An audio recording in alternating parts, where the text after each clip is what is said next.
Thank you, Madam Speaker. I rise to oppose the motion of thanks on Honorable President address on behalf of CPIM party. Sir, Madam Speaker, the people of the country feel utterly disappointed with the Honorable President's address to the House, insincerely praising his clueless government instead of showing the right path to move ahead in these troubling times. Madam Speaker, a major part of his speech was focused on the achievements of the government in tackling the COVID-19 menace.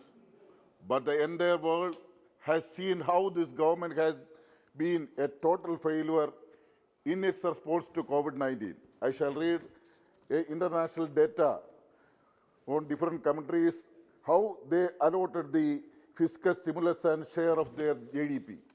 Sir, Argentina, 12%.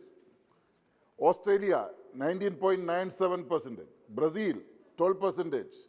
Canada, 19.7%. China, 4.7%. European Union, 11.27%. France, 12%. Germany, 34%. India, 3.5%. This is international. Due to the time constraints, I am going to read more. How can we forget the sights of thousands of our brothers and sisters who lost their life without getting food and even water while fleeing cities during the unplanned and sudden lockdown announced on March 24th of 2020 by the Prime Minister without any consultation? Sir, Madam Speaker, has this government ever bothered to inquire how many of our migrant laborers lost their life on their way to the natives on barefoot? Do you have any data regarding the Pravasis who contributed to the savings of our foreign deposits, lost their life and livelihood due to the pandemic? No, nothing in this government. Madam Speaker, even after the death, we could not give many of them a decent burial, and we found that so many dead bodies floating in the holy Ganga. These sins will not wash away, even by dipping 1,000 times in Ganga by our Prime Minister, sir. The Honorable President in his speech lauded his government for administering 150 crore doses of COVID-19 vaccine. Actually, we should have praised the Honorable Supreme Court for this achievement.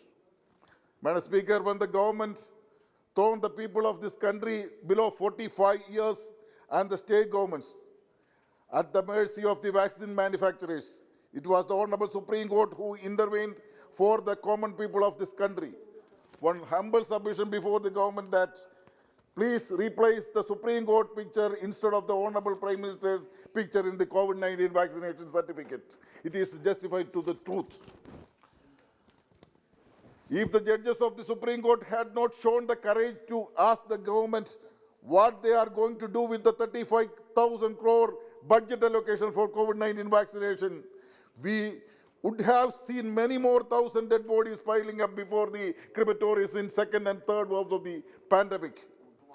Madam Speaker, then this government made rhetoric of 20 lakhs core assistance under Atmanirbhar Bharat Abhiyan, claiming it will help the people to come out the chaos created by the pandemic.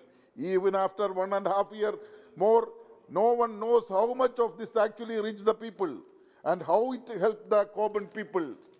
Every time people faces crisis, the Prime Minister will appear before them, a new slogan, and people will look forward. They would get something to cheer off.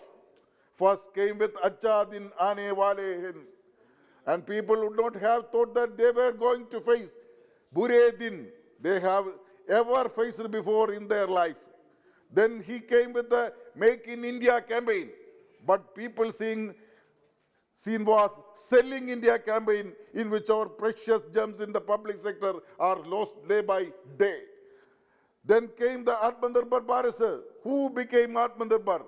Not the ordinary people of the country, but the corporates like Ambanis and Adanis. Madam Speaker, even if a fraction of what has been revealed by the New York Times a few days is believable, it turns out of this government was deliberately misleading this House, repeatedly denying it has nothing to do with the Pegasus.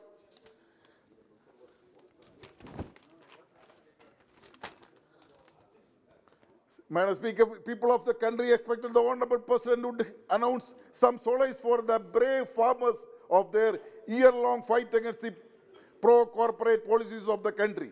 It is shame that not even once the Honorable President acknowledged the courage shown by the lakhs of farmers of our country to lead such a long and victorious struggle even ever since we got our independence.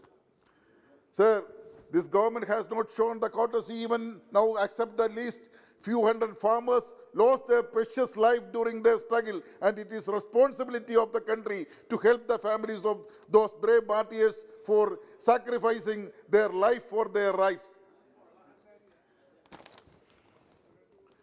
So, Madam Speaker, the Global Hunger Index 2021 and World Inequality 2022 have exposed the claims of the government and its ground realities. While we stand at 101 position among 116 countries, the terms of hunger, India is one of the most unequal countries in the world. The people of this country expected the Honorable President to at least remind the government of these realities as to take affirmative action on corrective. One second, only. Instead of what they heard, the Studi Gitas in praise of BJP government. In fact, the Honorable President was making an attempt to hide the failure of this government. बैठिए बोला जा